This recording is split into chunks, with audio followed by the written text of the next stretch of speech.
자동차가 점점 도로 위에 있는 비중이 높아지고 있는 것 같습니다. 그래서 많은 국가에서 도로를 더 이상 무한정으로 늘릴 수는 없는 상황에서 어떻게 하면 자동차로 인한 교통체증 문제를 해결할 수 있는지에 대해서 다양한 대안들을 제시하고 있는데요. 그 중에서 가장 흔히 등장하는 게 자동차 요일제와 아니면 자동차 혼잡 교통요금 이런 징수를 하는 제도들을 많이 만들고 있습니다. 바로 이런 제도들에 숨어져 있는 경제 원리를 좀 살펴드리려고 하는데요. 먼저 이거에 앞서서 우리나라도 자동차 교통체증에 대한 문제가 우리들에게 얼마나 큰 고통을 가져다 주는지에 대해서 설명드리고자 간단한 통계를 가져왔습니다.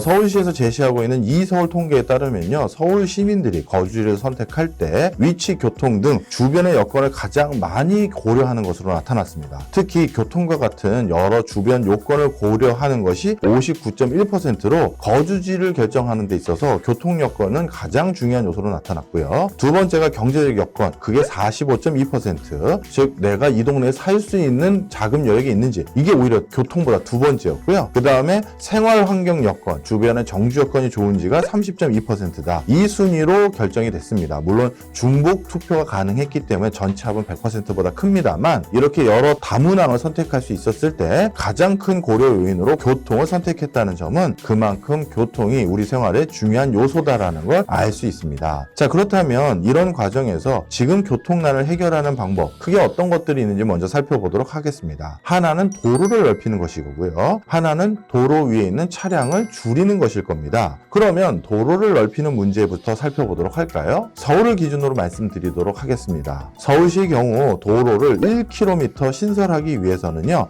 평균적으로 1,100억가량이 소요된다고 합니다. 실로 엄청난 천문학적인 비용이 든다고 할 수 있겠죠. 따라서 도로를 신규로 건설한다는 것은 국가 차원에서도 결코 쉽게 할 수 있는 일이 아니다라는 사실을 여기서 쉽게 확인하실 수 있을 겁니다. 단 1km 증설하는데 1,100억이면 10km면 조가 넘는 거죠. 이에 대한 대안으로 종종 논의되는 것이 도로를 지하에 건설하는 것은 어떨까라는 대안들이 모색되고 있습니다. 하지만 이것도 역시 천문학적인 비용이 들기는 마찬가지입니다. 서울시에서 그렇지 않아도 몇 해 전에 소형차 전용 지하도로를 한번 개발해보면 어떨까라는 논의가 있었고요. 당시 이러한 논의를 추산해본 결과 건설 비용이 20km짜리 도로 건설하는데 평균 1조 4천억 원이 드는 걸로 확인이 됐습니다. 이 1조 4천억 원이라는 예산은요, 서울시 1년 예산이 20조 원이 조금 넘는 것을 고려했었을 때 20분의 1에 해당되는 돈을 한 곳에 그냥 몰빵을 하는 수준이다, 이렇게 생각하시면 쉽게 이해하실 것 같습니다. 자, 그러면 지하에 건설하는 게 이렇게 어렵다면 지상 고가를 건설하는 것은 어떨까요? 물론 최근에는 아연 고가라든가 이런 것들이 철거되면서 도시의 미관을 해친다는 이유로 고가는 점점 건설을 지양하는 것이 일반적입니다. 그럼에도 불구하고 만약 건설한다면 어떻게 될까요? 라고 했었을 때 이 지상에 건설을 하는 것 역시도 금액은 소소한 차이가 있을 뿐이지 비슷한 수준의 금액이 든다라는 게 확인된 바 있습니다. 자, 이런 상황에서 남은 대안은 결국 도로 위에 있는 차량의 개수를 줄이는 것이겠죠. 자, 그렇다면 도로 위에 있는 차량의 개수를 줄이는 방법으로 여러 지자체와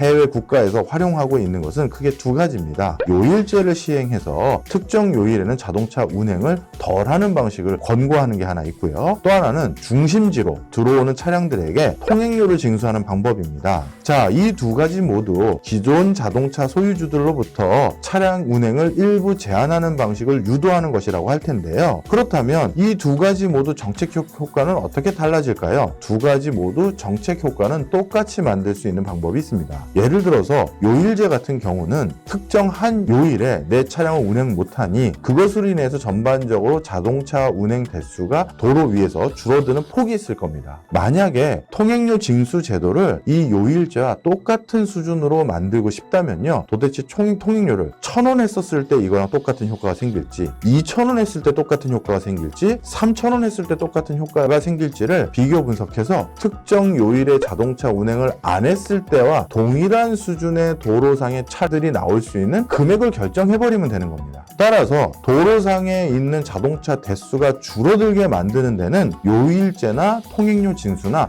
아무 차이가 없게 만들 수가 있어요. 통행료만 잘 고르면요. 자, 그렇다면 이 두 제도는 아무 차이가 없는 제도일까요? 그렇지 않습니다. 요일제와 통행료 징수는요, 가치 판단에 있어서 전혀 다른 우리에게 판단을 요구하는 것입니다. 먼저 요일제를 가지고 말씀드리도록 하겠습니다. 요일제는 그 차량 운행자들이 주중에 자기가 원하는 하루는 차량을 운행하지 않겠다라는 정도의 어떤 정책이라고 볼 수 있겠죠. 자, 그런데 이 요일제는요, 부자이건 부자가 아니건 간에 모두 차량을 소유하고 있는 사람에게 공통적으로 아주 똑같은 형태의 양보를 권고하고 있는 겁니다. 부자도 5요일 중에 하루를 포기해야 되고요. 가난한 사람도 5요일 중에 하루를 포기하게 만드는 것이니까요. 자, 그런데 통행료 징수 제도는 조금 다릅니다. 통행료 징수 제도의 경우에는요, 중산층 내지 서민들은 통행료가 부담이 상대적으로 되기 때문에 통행료 징수 시에 차를 가지고 중심지로 오는 비율을 더 많이 줄이게 됩니다. 하지만 고소득층의 경우에는 상대적으로 통행료를 기꺼이 지불할 의사가 더 많겠죠. 따라서 고소득층이 차량을 제한적으로 운행하는 비율은 훨씬 덜 포기해도 되는 상황이 됩니다. 따라서 요일제와 달리 통행료 징수 제도는 서민과 중산층에게 좀 더 차량 운행을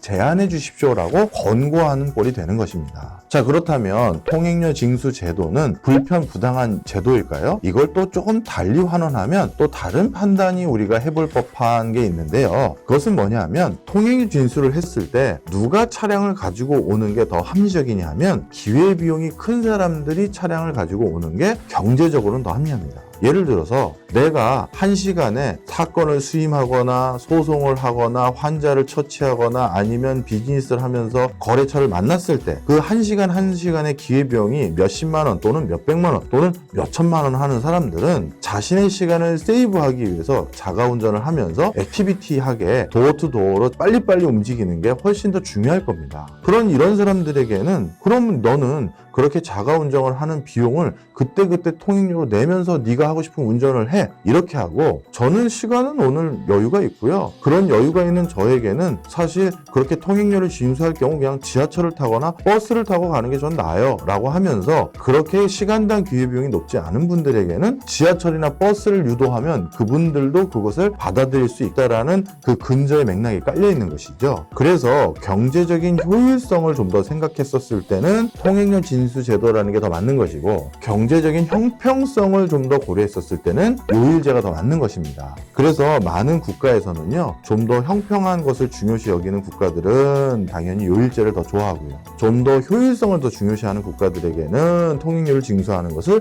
더 선호하는 경향들이 있습니다. 이처럼 우리가 일견 요일제나 통행료 징수나 그게 그거 아니야? 이렇게 생각하는 경제적인 현상 속에서도 이렇게 다양한 가치 판단이 숨어져 있다는 사실, 오늘 이 내용을 통해서 알아주셨으면 하는 바람입니다. 저는 다음 시간에 다른 주제 가지고 또 찾아뵙겠습니다. 감사합니다.